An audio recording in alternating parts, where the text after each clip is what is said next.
Who is this? Isabella, the bride, hissed with fury. Her voice echoed through the hall as her eyes locked on a woman staggering near the aisle. The woman's face swollen, her belly heavy with pregnancy. Gasps swept the room. There's no way she was invited. Isabella shrieked. Without hesitation, she lunged. Nails raked, fists flew, her jeweled hands striking the woman again and again. The hall fell into a stunned hush as the bride's fury turned savage, blows raining down on the stranger. The groom, Alexander, the billionaire everyone admired, stood rooted in shock. His chest rose and fell, but no words came. He was frozen, as though his own world had collapsed in an instant. The guests whispered. Some tried to move forward, others just watched, too stunned to interfere. But what silenced the hall wasn't Isabella's rage, nor the beating itself. It was the woman. Bruised, trembling, she lifted her head. Blood stained her lips, tears streamed down her cheeks, but her eyes blazed with fire. Go on, she spat, her voice trembling with pain yet sharp with defiance. Beat me all you want, Isabella.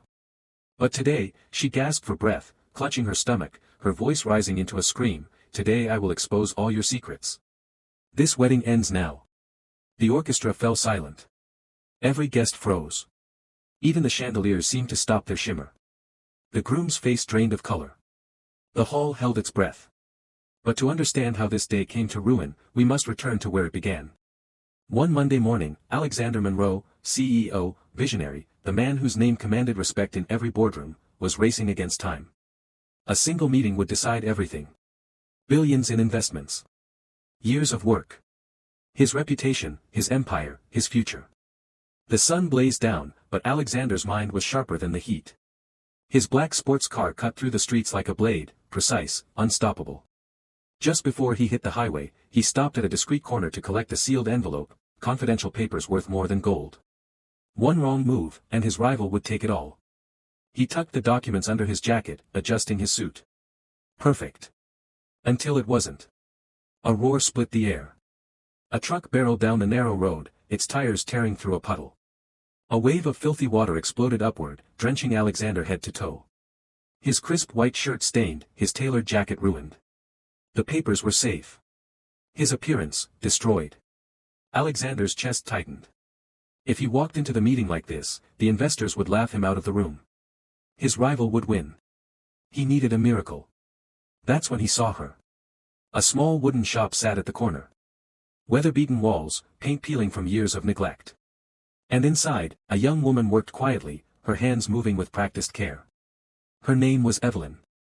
She looked up, startled by the sight of him, a man of wealth and power dripping with mud at her door. He was ready for mockery, for dismissal. Instead, her eyes softened. Don't worry, she said gently. I can fix this. Her voice was calm, steady, filled with a kindness he hadn't heard in years. Alexander blinked, taken aback. No one spoke to him like that anymore. Not the way she did. That morning, as the city roared around them, their worlds collided. A billionaire drowning in pressure and a woman battling her own silent struggles. Neither of them knew that this brief moment, mud, panic, and kindness, would unravel everything. Alexander returned to Evelyn's shop again and again. At first, it was necessity. Suits pressed. Shirts cleaned. But soon, he found himself lingering. Watching her laugh softly as she worked. Watching her hide the pain in her arm that never fully healed. Sometimes, Evelyn brought the clothes to his mansion herself.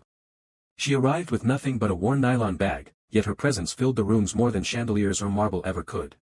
One evening, as the sun bled into the horizon, Evelyn confessed the truth. Her mother was dying. The bills were crushing her. She had no one else. Alexander's chest ached at her words. That night, he made a choice. He paid for the treatments. Not as a billionaire buying loyalty, but as a man who couldn't ignore her suffering. That was when the walls between them cracked. Hospital nights turned into whispered conversations in his car. Rain fell, and one night, as drops slid down the glass, Alexander leaned close. Tell me who you are, Evelyn. All of it. Her lips trembled. Her eyes darted away. I'll tell you soon, she whispered. Then her lips met his. The kiss deepened. The rain hid their hunger, but nothing could hide what they had done. That night, two different worlds collided in a way that could never be undone. But Evelyn carried secrets. And those secrets had the power to burn. Everything he had built, every ounce of control he thought he had, was about to crumble. Evelyn once believed she had finally found a man who could carry her burdens, someone who would shield her from the cruel weight of life. Alexander had stepped into her world like a savior, helping her and her dying mother when no one else would. But the gift of his love was about to twist into the darkest curse she would ever endure. They thought fate had finally shown them kindness. They didn't know someone else was watching. Someone who had vowed their love would never survive. That someone was Isabella. On paper, Isabella had always been part of Alexander's life. From childhood, both families had locked themselves in an agreement. When Alexander was still a boy, his father and Isabella's father had shaken hands on a deal: one day, their children would marry. It wasn't about love. It was about power. But there was a truth Alexander's father never knew. Isabella's father had already lost everything, his empire gone, his fortune vanished, his influence slipping through his fingers. All he had left was pride. Aligning with the Monroes was not friendship anymore. It was survival. In Alexander's father's mind, the marriage would be the union of two dynasties. In reality, Isabella's family needed Alexander more than he could ever need them. That night in the Monroe mansion, the truth revealed itself in shouts. "You will marry Isabella." Mr. Monroe's voice shook the walls. His heavy hand struck the table, rattling crystal glasses. Alexander's mother, elegant and cold, crossed her arms. "It is the best choice for the family. For our legacy." Alexander clenched his fists. His jaw tightened, but his voice was calm. "I've already made my choice. I have a woman I care about." His mother's eyes narrowed. "You don't understand, Alexander. This isn't about your choice. It's about our bloodline. It's about keeping everything within the family." "And what about love?" His voice cracked slightly, but he didn't falter. "What about what I want?" The silence that followed was colder than any winter. His parents exchanged a look, both unyielding. "Love doesn't sustain wealth," his father spat. "Partnerships do." For the first time in years, Alexander felt the full weight of his golden cage. His heart, his freedom, none of it mattered. He was nothing more than a pawn. Upstairs, far from the argument, Evelyn lay awake, unaware that a storm greater than her love was already gathering against her.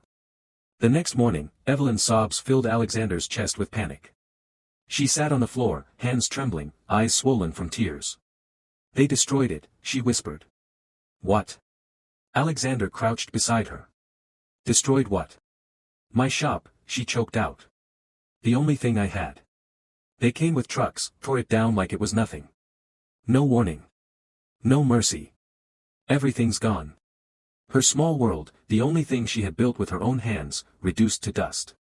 Alexander's throat tightened as he looked at her despair. "You're not alone anymore," he said, gripping her hand firmly. "From today, you'll stay here, with me. I'll take care of you. Always." She tried to smile through the tears. It was faint, fragile, but it was hope. From that day, Evelyn became a quiet presence in the mansion. She cooked simple meals, swept where she could, folded his clothes. For her, it was survival. For him, it was comfort. But not everyone welcomed her. One afternoon, as Evelyn folded linens in the laundry room, the sharp echo of heels cut through the silence. "Well, well," Isabella's mocking voice slithered into the air. "So you're the little laundry girl." Evelyn froze, clutching the fabric tighter. "Since you're here," Isabella smirked, leaning against the doorway, "why don't you wash all the clothes? Scrub the floors? Serve me like the maid you are." Evelyn's lips parted, but no words came. She lowered her gaze, swallowed hard, and nodded. Day after day, Isabella taunted her. She mocked her worn-out dresses, sneered at her silence, and whispered cruel reminders of where she came from. At night, Evelyn cried quietly into her pillow, careful never to let Alexander hear. Then, weeks later, everything changed. Weakness. Nausea. A body that felt strange. Evelyn sat on the floor with a small test in her hands, her heart pounding as 2 lines appeared. Her breath caught. "I'm pregnant," she whispered to herself, her fingers trembling. Tears rolled down her cheeks. But fear followed quickly after joy. Alexander's family had already arranged the wedding. He was set to marry Isabella. And now she carried his child. If they found out, Isabella would destroy her. The Monroes would throw her into the streets. So Evelyn made a choice. She would hide it. But she underestimated her enemy. One morning, Isabella swept into the kitchen, ready to unleash her usual insults. But then, her eyes caught a folded slip of paper near the sink. She picked it up lazily. Her eyes widened. A pregnancy test. Positive. Slowly, a cruel smile spread across her face. So, Isabella whispered to herself, her eyes darkening. That's your little secret. Her pulse quickened. This couldn't be allowed. If Alexander ever learned the truth, everything she had plotted would fall apart. No, she murmured, gripping the test tightly. You can't keep this child. I won't let you. Her plan was already forming. Meanwhile, the wedding preparations surged ahead. The grandest hall in the city glittered under chandeliers as designers draped golden fabric across the walls. Isabella twirled in gown after gown, each more extravagant than the last. I don't want the usual white dress, she announced, her voice dripping with entitlement. I want diamonds. Real ones. This one is already perfect, Alexander muttered, weary. It's not expensive enough, she snapped. And the menu, don't you dare reduce it. I don't care if only 100 people attend. I want food for 500. This will be the most expensive wedding this city has ever seen. Her parents chuckled fondly. That's our Isabella. She deserves the best. Alexander nodded slowly, but inside, something shifted. For the first time, he began to truly see the woman he was being forced to marry. Spoiled. Demanding. Ruthless. And yet, he had no idea, her cruelty was only beginning. Back at the Monroe mansion, tension clung to the walls like smoke.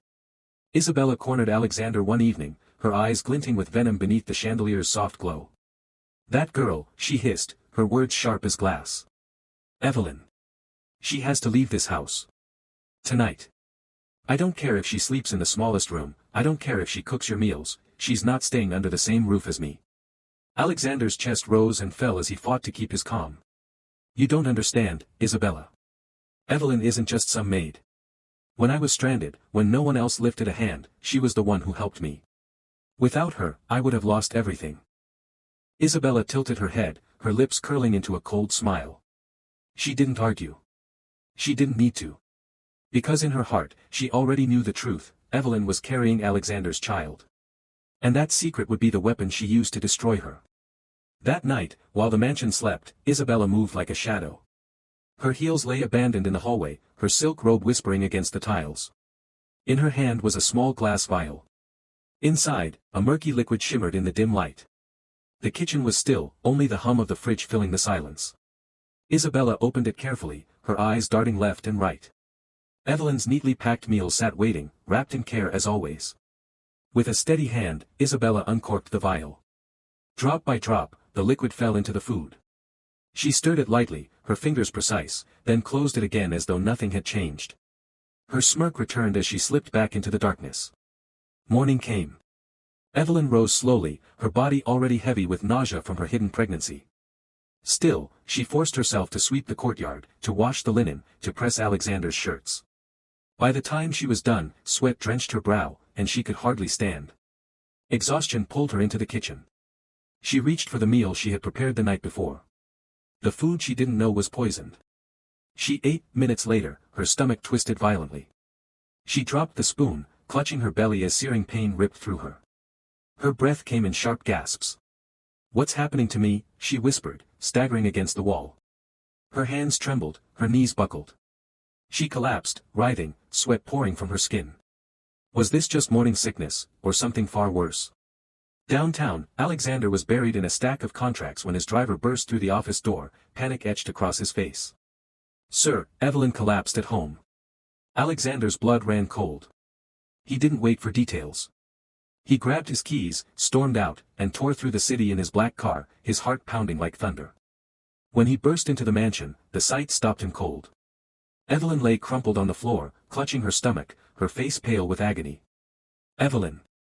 Stay with me! Alexander shouted, scooping her into his arms. He didn't care who saw, didn't care what it meant. All he knew was fear. He drove like a madman to the hospital, holding her hand as she drifted in and out of consciousness. And from the doorway of the mansion, Isabella watched them disappear into the night, her nails digging into her palms. For the first time, she saw the truth with her own eyes. Alexander loved Evelyn. But instead of despair, her hatred deepened. If he loves her this much, Isabella thought darkly, then I will destroy her completely. The hospital reeked of antiseptic and despair. Alexander sat slumped in the corridor, his shirt rumpled, his face streaked with sweat and tears. He hadn't eaten. He hadn't spoken. He hadn't even blinked for hours. Beside him, Isabella slipped into the chair, placing a gentle hand on his shoulder. Her expression was soft, her voice trembling with feigned compassion. You have to be strong, Alex, she whispered. Evelyn would want you to be okay. You'll get through this. You still have me. Alexander didn't answer. He barely heard her. His mind was in the room where Evelyn fought for her life. The doctor finally emerged, his face grave. Alexander shot to his feet. Doctor, please. Tell me she's all right. The man sighed, removing his glasses. His voice was heavy. I'm sorry, Mr. Monroe. She didn't survive. The hallway collapsed into silence. Alexander staggered back, his chest tightening as if the air itself had betrayed him. No, that's not true. She was fine yesterday. She was smiling. Let me see her, please, let me see her one last time. The doctor lowered his eyes. I'm sorry. Her body has already been sent to her family. Alexander's knees almost gave way. He buried his face in his hands, his shoulders shaking as the world crumbled around him. Isabella knelt beside him, wrapping her arms around his frame, pretending to cry. It's all right, she whispered, her voice a dagger hidden in silk. You still have me. But inside, her heart was frozen. Yet what Alexander didn't know was this, Evelyn was not dead. When Isabella slipped an envelope of cash into the doctor's hand, her words had been chilling. Make sure she never leaves this hospital alive. The doctor had nodded at the time. But later that night, standing over Evelyn's fragile body with a syringe in his palm, he froze. Her face was pale, her breath weak, but her spirit, he could see it, burning quietly in her eyes. He lowered his voice. Evelyn, listen to me. They paid me to kill you. But I can't. You don't deserve this. If you value your life, you must disappear. Don't go back to Alexander. Don't stay in this city. If Isabella learns you're alive, she'll come again. Evelyn's eyes widened in horror, tears spilling down her cheeks. But, my mother. Alexander. How? No time, he pressed, already pulling the 4 from her arm. Run. Hide until the time is right. It's the only way you'll survive. And so, while Alexander wept in the hospital corridor, while Isabella celebrated her silent victory, Evelyn slipped out into the night like a ghost.